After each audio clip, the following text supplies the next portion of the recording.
for the third and final pick of the conference championship six-pack, or should I say three-pack, going with the Buffalo Bills +3 against Kansas City. Listen, earlier in the week, we were on the live show, Instant Reactions. I was skeptical. I didn't think I would be betting on the Bills in this round. And granted, the number's not too far off from what I have. I have about a point of value here. But the more I look into this game, and, of these two games, when I'm looking at what Tampa Bay did and what they did against Green Bay and how they were successful, and then I look at Kansas City and how they were successful against Buffalo, I'm a lot more worried about Kansas City replicating their success this time around. And the reason is there's been something to this lack of covering. By now you've probably heard the Chiefs covered once in the second half of the season. They didn't cover last week, after a few things went wrong, obviously, for them down the stretch, but still a Cleveland team that I think a peak Chiefs team, even with Mahomes going out late in the game, should have still been able to blow out. Shouldn't have let hang around. There was a lot of things happen in that game, but look at there's something to what's been ailing the Chiefs, and I wrote about this last week at actionnetwork.com. It all still applies, so if you want to go check it out. But the Chiefs have been horrible in situational football, and it's situational football in the most extreme ways that can cost you points. And they've been getting fortunate in a lot of spots, but this is going to be a real challenge. So what do I mean by situational football? Power short yardage rushing. So third and fourth, or in 1 or 2, or any goal-to-go situation from the 2-yard line or in. Kansas City, dead last on offense, converts just 51% of the time, and dead last on defense, allows 78% conversion rate. Buffalo, their defense is number 7 in terms of stopping short yardage runs.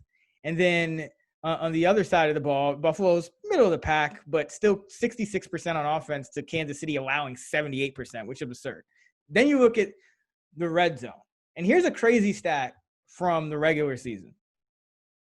Kansas City and their opponents had the same amount of red zone touchdowns. Why? Because Kansas City is dead last on defense in red zone conversion rate allowed. They're dead last in DVOA in the red zone. Buffalo's number 9 on offense. And on the other side of the ball, Kansas City's number 10 on offense. Buffalo's number 11. So you have a somewhat evenly matched, at least on paper, on that side of the ball in the red zone. And red zone is a little tougher to predict, but DVOA does adjust for opponent and strength of schedule and all that stuff. So a little more reliable here, especially at this point in the season. And then you look at third and fourth downs, and Kansas City on defense, number 19. Buffalo on offense, number 5. On the other side of the ball, both of them are top 5. Kansas City is the number 1 offense. Buffalo is the number 5 defense, but a lot closer of a matchup. The Browns, even though they score only 17 points, they go 6 of 13 on third down. They go 3 of 3 on fourth down. They're 9 of 16 on third and fourth down. That's and they score in every one of their red zone trips. So Kansas City didn't really show me improvement in the areas that I was looking for to be confident that they can cover against anyone, much less a team in Buffalo that at this point in the year, so Kansas City at this point in the year didn't show me what they needed to show me. And Stuck, you mentioned the fourth down play call, but they didn't show me what I wanted to see to have confidence in them covering against anyone, much less the team that is number 1 in weighted DVOA compared to Kansas City 6th. Weighted DVOA just means you're weighting the first few games of the year a little bit less, and you're weighting the last few a bit more heavily to get a better sense of how a team is playing at the current moment. Buffalo's the best team in the league right now. Buffalo's a better team than Kansas City on paper, schedule adjusted, all that jazz. Kansas City doesn't have that extra week to prepare now. They don't have that extra day. They're probably not going to practice with all their key guys at 100%. We don't know the true extent of Patrick Mahomes' toe injury, even if the head is fine. Clyde Edwards-Helaire, is he going to be 100%? He did practice Wednesday, but is he going to be 100%? I mean, Mitchell Schwartz, there's Rashad Breeland. I mean, everyone's banged up. All the signs are there. Buffalo's the better team on paper. Buffalo's the better team in pretty much, I mean, any situational factor that you want to compare these teams, almost to a T favors Buffalo. And that's concerning because otherwise, it's a pretty evenly matched game. Okay, Buffalo's playing better down the stretch. Kansas City has Mahomes. They have Reed. They've been here before. They can get down by double digits and still come back. We get all that. That's why they're 3-point favorites. I get it. Kansas City's not much better than 50-50 to win this game, much less win it by 4 or more. So I was initially skeptical because I do put weight in. And Kansas City, we talked about this earlier in the year. Coming into the year, I thought Kansas City's Steve Spagnuolo scheming, excellent. Figured they would, shut down Lamar Jackson just because of how they had been playing him, and figured, that they would do the same against Allen earlier this year, and that came to fruition. But Buffalo was injured in that game. You talked about it on the live show. Injured in that game. There was some COVID things going on. There was some weather going on. There was just disruption. It was like they were playing on Tuesdays and Wednesdays, and everything's just so different. But here's what worries me. You have all those situational factors that Kansas City is literally they're just creating huge swings. Even if Kansas City has its normal Mahomes, Reed advantages, Tyreek Hill, Travis Kelce, they're great. We get it. Tyrann Mathieu, playing amazing out of his mind.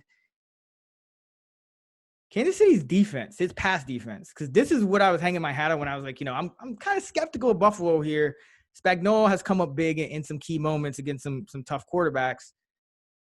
First half of the year, weeks 1 through 8, Kansas City 6th in pass defense DVOA.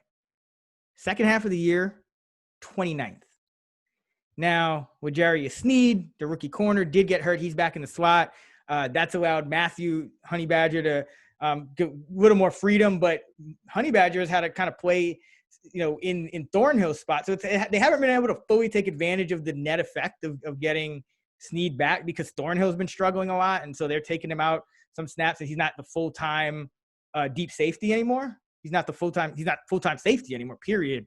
So last week, you look at the matchup against Cleveland, and Kansas City generally pretty good job, held Cleveland low 200s in passing yards, 5.1 yards per play. So pretty solid game, but talked about the situational play was subpar. But Jarvis Landry, 20 yards on 10 targets, 7 catches, did get a touchdown, but Tyrann Mathieu, was on him at times. Mathieu for that game, 6 targets, 4 catches, -5 yards, and a pick. I mean, he's unbelievable, right? But let's say you take Mathieu deep from you put him exclusively on Cole Beasley in the slot. You say, okay, we got to stop Cole Beasley. He's a key third down receiver. Buffalo scored just 17 points when Baltimore held them down last week, which is really 10 points because Baltimore gave up the pick 6. Okay, you take out Cole Beasley completely out of the equation, you still have to deal with John Brown and Stephon Diggs and Gabe Davis. And the cornerbacks for Kansas City last week against the subpar Cleveland receiving unit, 15 of 18 for 153 yards and a touchdown. Were the Kansas City corners. Mentioned Breeland is banged up. This Buffalo defense is not like Cleveland where they're going to play a whole bunch of 2 tight ends and bail you out and let you just, be able to, if you shut down Landry, you win, against Cleveland. And, the tight ends got some production, but totally different offense. So that's also why I like the over. I think this game is going to play toward the over. But I just don't see the normal edge. I don't see edges with Kansas City the way you usually expect for this Andy Reid coach team. And I was a big, I always used to shout it, like anytime I write up KC, you see me shout out Steve Spagnuolo, but Thornhill struggling. The linebackers have been banged up. We know they're not good in coverage anyway. They'll play more man. They'll play more two deep shell, even in zone than most teams, because they don't want to expose those corners. They want to be able to leave them underneath at times and give him that help deep. But I just don't really see that edge for KC outside of, and it is an edge, but Patrick Mahomes is just going to outscore you with Tyreek and Travis, and Mahomes we don't even know his status. So it's Buffalo or nothing for me. Buffalo +3 go for my third pick. Yeah, I'm going to be on Buffalo. I think Buffalo wins this game. I think we get a Buffalo Green Bay Super Bowl. But I'm convinced that Mahomes is going to play. And once we keep getting good news on Mahomes, I think this line is going to go up. Yep. So I'm waiting on the 3.5, maybe even a 4. I think there's also going to be, conference, the Super Bowl especially, but conference championships too. You can have public money that can be meaningful because there's just a lot higher volume. So there's going to be a lot of people say Andy Reid and Mahomes at home laying 3, Super Bowl champion. So I'm waiting on the Bills to get 3.5. Again, edges are small here. I might just wait for more live opportunities here. I might just throw in a Packers money line, buy the Bills to +4.5 and throw it in a parlay. I don't know. Follow the Action app just for shits and then really dig in live. But yeah, I agree. I mean, the also special teams. Keep an eye on special teams. The Bills have been really good on special teams, and the Chiefs have especially struggled to punt and kick return coverages. So look out for Roberts. I got a special teams nugget for you. It's related to special teams, but what, the Buck is going to miss an extra point, and that. I mean, besides that, this is the worst average starting field position for the Chiefs in the Andy Reid era this year. They've been horrible on punt returns. McCole Hardman had a 67-yarder and for a touchdown. And the Kansas City's still one of the worst teams in punt returns. Even with that, they're one of only 7 teams to return a punt. They're still bottom 5 in punt return value. And Hardman's averaging under 5 yards a return on all of his other returns. Like which is inexplicable. But yeah, they everything, every possible edge, including special teams, Kansas City's giving it up this year. Yeah. And by the way, Bucker should just take the lay of games to kick extra points. He can't make 33 yards. He can only make it with 50 plus. But yeah, if you go back to this game, Kansas City dominated the Bills when they played in Buffalo. I can't believe I got Buffalo +6, and I bet them earlier this year at home and didn't get to catch that. Why did that happen? Well, basically, the Bills' defense is completely different. By the way, they're 8th in weighted DVOA. Yep. Trending way up. They made some schematic changes at linebacker. Edmonds is healthy now. They have Milano back. Milano didn't play that game. Also that game, they healthy scratched 2 starting defensive linemen in Phillips and Murphy, and they started 2 practice squad guys. So what did the Chiefs do? And then they just played way deep, and they said – and the Bills usually blitz a bunch. They only blitzed Mahomes once that entire game, I think. And Mahomes is number 1 against the blitz in every single possible category. So I don't necessarily think that's stupid. But because they had these backup defensive linemen, because Edmonds wasn't healthy, because Milano wasn't in there, the Chiefs literally just were able to hand the ball off all day and go up and down the field, control the ball, control the clock. And, I mean, Hilaire ran for, 160, 170 yards at a huge day. They were able to just hand it off and run up right up the middle. Most runs in the Andy Reid era. Remember? That was that game. Yeah. So I don't think you're going to get that again. I am curious to see this. I'm less sure on what we're going to get from both defenses. Are the Bills going – I think the Bills will be a little bit more aggressive. Now, their linebackers and defensive line will be able to hold up more against the run now than they were that game. How much are they going to blitz? I think they're going to be more aggressive here because Mahomes isn't healthy. Throw out his concussion issue. His foot is a real issue. He was not anywhere close to his mobile once he hurt it. And why is Mahomes so good against the blitz? Well, and he can move all around. He can run back. He can plant throw from every single angle. And also, Mahomes in his playoff runs last year, he's running for 50 yards a game. His legs are such a huge weapon, and that might not be there. So that's another thing to keep in mind here. The total, what gives me a pause here is if the Bills do that. The Bills are really good at taking away explosive passes, by the way. Second in the NFL. The Chiefs struggle in that department. Another advantage for the Bills here. But these are 2 very pass-heavy teams on first downs, early downs. 2 very smart teams. They kind of mirror each other in a lot of different ways. I think the Bills just have the better defense right now. They have less questions on offense from a health perspective. But the only thing that gives me pause for concern is the weather. I guess there could be some wind, but that doesn't look like it's going to be an issue. But do the Bills just come out here again and drop everyone, and then the Chiefs are just taking what they give them and they're going slow? The game might start like that. It's another reason why I'm waiting on the total. But once this game opens up, I think the Bills can hang right with the Chiefs. And if Mahomes is not anywhere close to 100%, I think it's going to be tougher for the Chiefs than the Bills. And I think the Bills are going to find a way to pull this game out. This is a much different team than we saw the first time these two teams played. But I will say, if the Chiefs get behind, it's going to be scary because the Bills look, Moss is out. They don't really run the ball. They just know how to pass, really.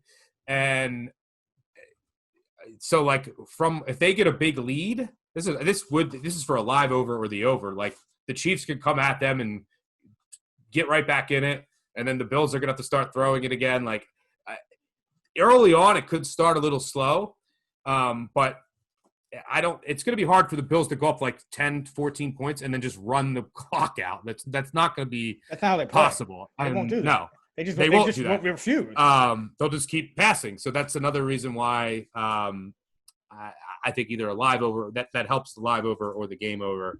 But yeah, I think that the Bills are going to find a way to win this game.